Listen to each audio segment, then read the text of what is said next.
Un autre trimestre, une nouvelle croissance spectaculaire de la part de Nvidia. Bienvenue à nouveau dans l'édition de Horizon consacrée à l'intelligence artificielle, IA. Toutes les nouvelles à la une dont vous avez besoin en environ 5 minutes. Nous commençons aujourd'hui avec un rapport de profit de Nvidia, et surprise, ça ne fait qu'augmenter. Le Wall Street Journal écrit que Nvidia a réalisé un trimestre record et signale que la ruée vers l'IA est toujours d'actualité, faisant grimper son action, déjà stratosphérique, au-dessus de 1000 $ l'unité. Le chiffre d'affaires du dernier trimestre a plus que triplé par rapport à l'année précédente pour atteindre 26 milliards de dollars et le bénéfice net a augmenté 7 fois pour atteindre 14,88 milliards de dollars, deux records. Le marché boursier a adoré cette nouvelle, avec les cours des actions en hausse de 6% en pré-marché suite au rapport et une seule action dépassant 1000 $. Une des choses vraiment intéressantes cependant est que bien que les grandes compagnies du cloud comme Google, Microsoft et Amazon représentent actuellement environ 45% du chiffre d'affaires du centre de données de Nvidia, elles cherchent clairement à se déplacer vers un monde où elles ne vendent pas seulement aux centres de données, mais vendent également directement aux entreprises. Lors de l'événement annuel Dell de cette semaine, par exemple, Nvidia et Dell ont parlé de la manière dont ils essayaient de créer les usines d'IA du futur, où chaque entreprise aurait un accès plus direct à ce type de capacité. Le PDG Jensen Huang a déclaré « Nous sommes prêts pour notre prochaine vague de croissance ». Mercredi, Nvidia a souligné dans un communiqué de Bloomberg qu'elle souhaite vendre sa technologie à un marché plus large, au-delà des fournisseurs géants du cloud computing, connus sous le nom d'hyperscaler. Huang a déclaré que l'IA se tourne vers des entreprises d'Internet pour les consommateurs, les constructeurs automobiles, la biotechnologie et les clients de soins de santé.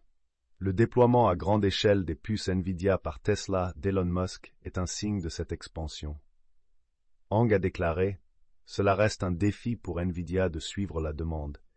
Personne n'a jamais fabriqué de superordinateur en volume.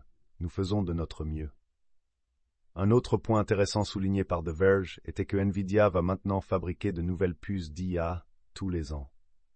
Huang a déclaré « Je peux annoncer qu'après Blackwell, il y a un autre processeur. Nous sommes sur un rythme d'1 an. » The Verge fait remarquer que jusqu'à présent, Nvidia produisait une nouvelle architecture environ une fois tous les 2 ans. Ampere en 2020, Hopper en 2022, Blackwell en 2024. Mais tout s'accélère maintenant. Dans les autres nouvelles à la une, vous vous souviendrez qu'il y a peu, Microsoft a conclu un accord avec G42, basé aux Émirats arabes unis. Une partie de la raison pour laquelle cet accord m'intéressait est qu'il semblait avoir été facilité par le Department of Commerce et reflétait autant des considérations géopolitiques que des considérations commerciales. G42 a dû choisir son camp, suite à beaucoup de pression, et l'investissement minoritaire de Microsoft de 1,5 milliard de dollars faisait partie de ce choix. Cependant, cette décision n'est pas sans complications, écrit Reuters. Le président de Microsoft, Brad Smith, a déclaré que l'accord très médiatisé de la compagnie avec l'entreprise de l'IA soutenue par les Émirats arabes unis, G42, pourrait éventuellement impliquer le transfert de puces et d'outils sophistiqués. Une initiative qui, d'après un député républicain haut placé, pourrait avoir des implications pour la sécurité nationale. Michael McCaul, le président républicain de la Commission des Affaires étrangères, a déclaré « Malgré les implications significatives pour la sécurité nationale, le Congrès n'a toujours pas reçu de briefing complet de la part de l'exécutif à propos de cet accord. Je suis préoccupé par le fait que les garde-fous appropriés ne sont pas en place pour protéger la technologie d'origine américaine sensible de l'espionnage chinois, compte tenu de l'intérêt du Parti communiste chinois pour les Émirats arabes unis. » Je trouve intéressant de constater une fois de plus les implications géopolitiques de l'IA et la rapidité avec laquelle elles sont devenues une préoccupation constante dans le domaine des fusions et acquisitions. Je me demande si nous ne sommes pas sur le point de voir une vague de consolidation dans le secteur de l'IA. Nous avons connu quelques années d'essor en termes de financement, Et maintenant, nous sommes naturellement dans la phase où les entreprises essaient de voir s'il y a suffisamment d'opportunités pour lever de nouveaux capitaux ou s'il serait plus judicieux de s'associer à une entreprise plus grande. Une entreprise qui semble traverser ce processus de prise de décision est Adept, dont la valeur a été évaluée par les investisseurs à plus d'1 milliard d'euros l'année dernière, et qui, selon des informations, a récemment tenu des discussions concernant une possible vente ou un partenariat stratégique avec de grandes compagnies technologiques, en particulier Meta. Adept se situe dans l'espace très convoité des agents IA, et cela signifie bien sûr qu'ils doivent faire face non seulement à une concurrence intense de tous les angles et dans toutes les directions, mais aussi au fait que les agents IA sont encore à ce stade hautement théorique. Il n'y a pas de demande des consommateurs à exploiter. C'est un nouveau comportement et une nouvelle catégorie qui sont inventés à la volée. Face à un défi aussi grand, ils peuvent décider qu'il est plus logique de le faire depuis une des grandes entreprises qui a les capitaux nécessaires pour le mener à bien.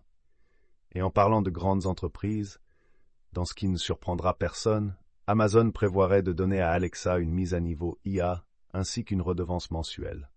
Notamment, cela ne sera pas inclus dans les abonnements Amazon Prime. Selon CNBC, Amazon lancera une version plus conversationnelle d'Alexa cette année, la positionnant potentiellement pour mieux rivaliser avec les nouveaux chatbots propulsés par l'IA générative de compagnies dont Google et OpenAI. Est-ce que la fin de l'année nous verra regarder une Alexa suralimentée rivaliser avec une Siri suralimentée, toutes deux en compétition contre un nouveau produit OpenAI? Ça semble bien être le cas. Et en parlant d'un produit OpenAI, The Washington Post rapporte que OpenAI n'a en fait pas copié la voix de Scarlett Johansson.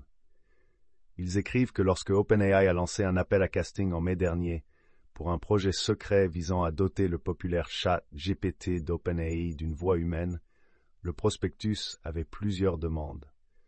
L'acteur devait être non syndiqué, il devait avoir entre 25 et 45 ans, et sa voix devait être chaleureuse, engageante et charismatique. Une chose que la société d'IA n'a pas demandé, selon des entretiens avec plusieurs personnes impliquées dans le processus et des documents partagés par OpenAI en réponse aux questions du Washington Post, était un clone de l'actrice Scarlett Johansson. Cela, bien sûr, rejoint la conversation qui a eu lieu lorsque Scarlett Johansson a publié une déclaration exprimant sa préoccupation d'avoir été sollicitée par OpenAI pour utiliser sa voix et, lorsqu'elle a dit non, il y a eu une voix qui ressemblait un peu à la sienne. Comme je l'ai mentionné dans un épisode précédent, je pense qu'il y a plusieurs choses en jeu ici. Il y a le côté légal de cette affaire, qui du moins selon ce rapport du Washington Post, suggère qu'il n'y a peut-être pas de substance.